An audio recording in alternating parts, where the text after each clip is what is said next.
If the United States attacks Iran, Tehran says it won't just respond. It will target every American base and military asset across the Middle East. And this isn't just a fiery speech or a social media post.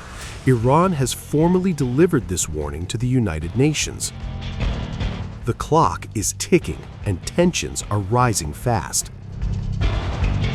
On February 19, 2026, Iran's UN ambassador, Amir Saeid Iravani, sent an official letter to Secretary-General António Guterres and the Security Council.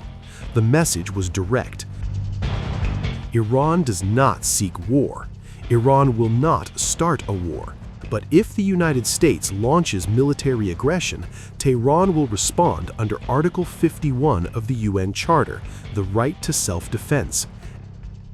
And in that scenario, all U.S. bases, facilities, and military assets in the region would become legitimate targets.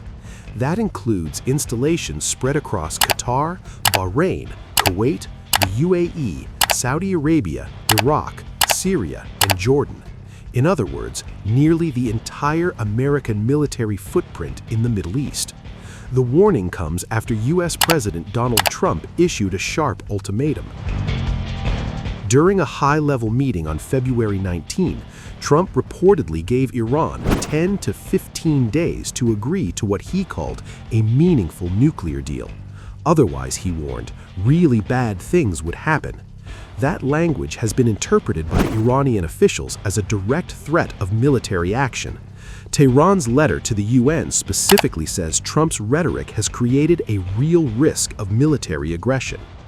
Today on Iran, bad things will happen if Iran doesn't make really bad things. What will that? I'm not going to talk to you about that. Okay, no. What is the goal if there is a U.S. military Well, we're strike? going to make a deal, or we're going to get a deal one way or the other. But with a military strike, is it to wipe out their nuclear program? I'm not going to talk to you about that. But we're either going to get a deal, or it's going to be unfortunate for them. And you said 15 days. Do you have a deadline firm to make a deal? I would think that would be enough time, 10, 15 days, pretty much maximum. Iran is framing its position carefully. Officials say their response would be decisive and proportionate. They also clarified in previous statements that targeting U.S. bases does not mean attacking host countries, but U.S. military installations located there. Still, the implications are enormous. Many Gulf nations host key American assets. If those sites become targets, even limited strikes could destabilize the entire region.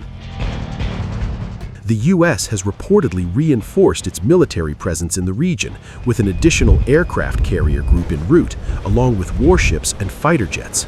Satellite imagery in recent months has shown Iran strengthening parts of its nuclear and missile infrastructure.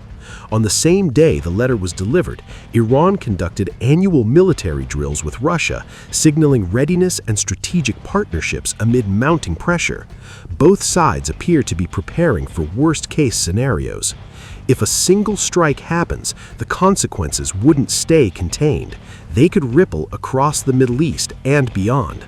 The next 2 weeks may determine whether this is remembered as another tense standoff or the moment a new regional crisis began.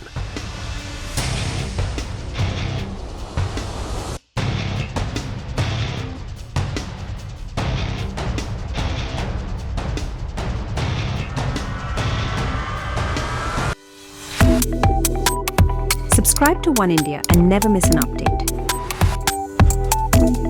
Download the One India app now.